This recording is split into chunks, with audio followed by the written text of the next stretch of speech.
Assalamualaikum dan salam sejahtera. Untuk video kali ini saya akan menunjukkan cara-cara membesarkan suara, mengecilkan suara dan menghilangkan bunyi bising di dalam suara. Tetapi haruslah diingatkan, bunyi bising itu haruslah seminimum yang mungkin.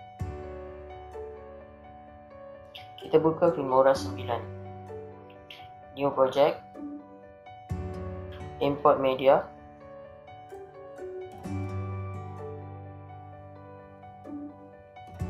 Cari suara yang perlu diedit.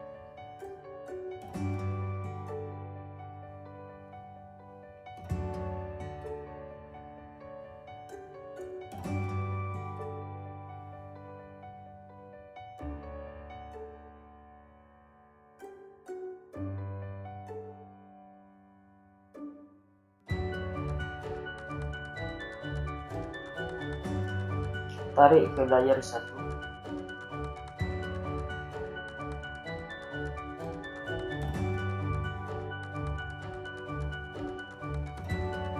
Memandangkan suara ini panjang, saya akan memotongnya. Klik terlebih dahulu sound di layar dan tarik garisan merah mengikut kesesuaian dan potong menggunakan gunting dan lili.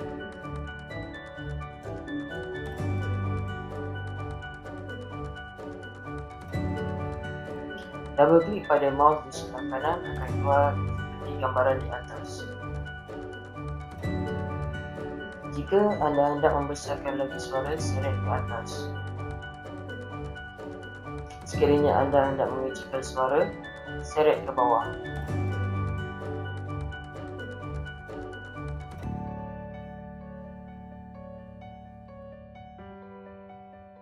Perhatikan di bahagian layar suara pergerakan yang terdapat di layar, mengikut pada pergerakan atas dan bawah.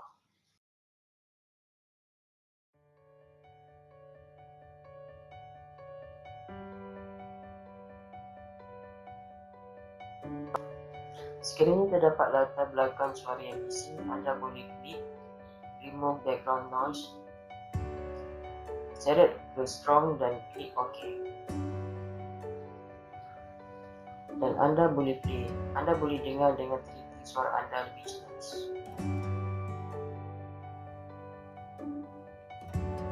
Sekian untuk kali ini. Sekiranya anda berminat untuk mengetahui dengan lebih lanjut, sila like, subscribe dan share untuk dapatkan video-video terbaru dari saya.